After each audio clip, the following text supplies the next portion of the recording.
বর্তমান বাজারে বা পরিস্থিতিতে টাকা ছাড়া এক পাও এগোনো অসম্ভব হয়ে ওঠে।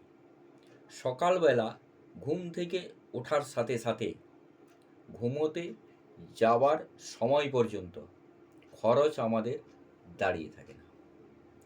আর যদি বলি ঘুমোতে ঘুমোতেও আমাদের পকেট খালি হচ্ছে, সেটাও সঠিক। কারণ এসিটা চলছে, পাখাটা ঘুরছে। অতএব দরকার কি আয়, ইনকাম এবং তার থেকেও জরুরি সেভিংস, সঞ্চয়। এই শিক্ষামূলক আলোচনায় আমি বাদল বিডি লার্নিং চ্যানেলে আপনাদের স্বাগত।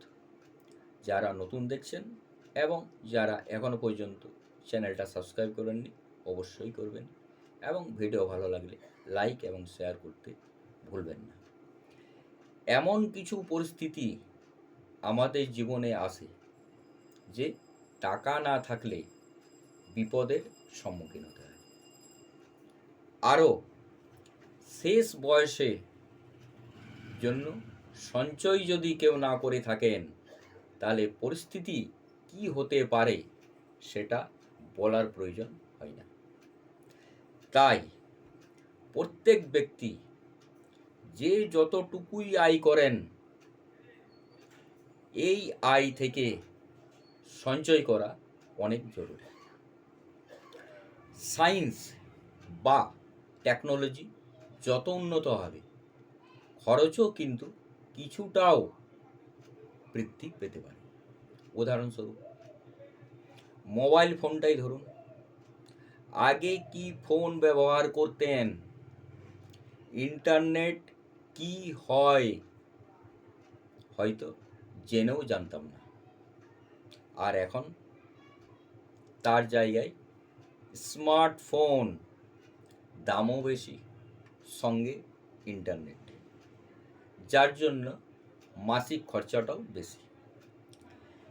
তাই খরচা হয়তো পুরোপুরি আটকানো সম্ভব নাও হতে পারে, কিন্তু এই খরচকে কিছুটাও পারলে কমিয়ে সঞ্চয় করার পরিকল্পনা করা যেতে পারে। কিভাবে? 1. Emergency fund. মনে রাখতে হবে অনেক সমস্যার সমাধান হলো টাকা, অর্থ। তাই ইমার্জেন্সি ফান্ড তৈরি করাটা জরুরি।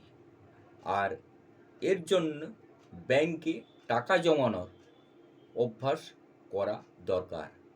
তা দৈনিক বা মাসিক হতে পারে।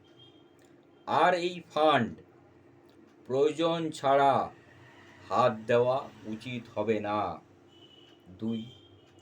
লোন করে থাকলে সুদ বাড়তে দেবেন না।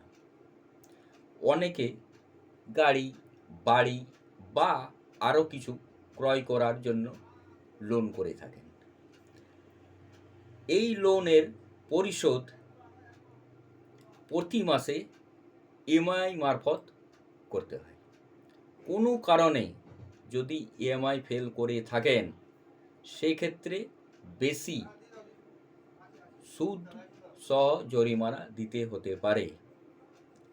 তাই এই বাড়তি সুদের খরচটাও মনে রাখতে হবে। এতে ক্রেডিট স্কোর যেমন খারাপ দাঁড়ায় তেমনি খরচও বেড়ে যায়। 3. বৃদ্ধ বয়সের জন্য সঞ্চয় করা। চাকরি, ব্যবসা যাই কিছু করুন না কেন, শেষ বয়সটা মনে রেখে সঞ্চয় করা দরকার।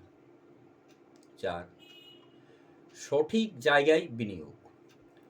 সঞ্চয়ের টাকা বিশেষজ্ঞদের কাছ থেকে পরামর্শ নিয়ে বা নিজে জ্ঞান অর্জন করে সঠিক জায়গায় বিনিয়োগ করা দরকার।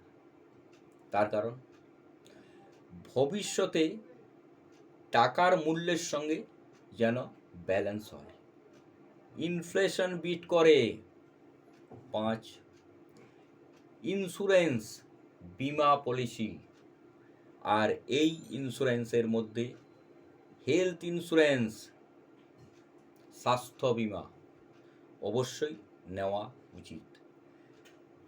তার কারণ আপনার সঞ্চয়ের টাকা যদি স্বাস্থ্যের কারণে খরচ হয়ে যায়, সেই ক্ষেত্রে সমস্যার সম্মুখীন হতে হবে, ইত্যাদি ইত্যাদি। এইভাবে নতুন বছর থেকে যদি আগে থেকে না করে থাকেন, নিজেকে প্ল্যান করতে হবে কিভাবে খরচ কমিয়ে সেই টাকা সঞ্চয় করা যেতে পারে।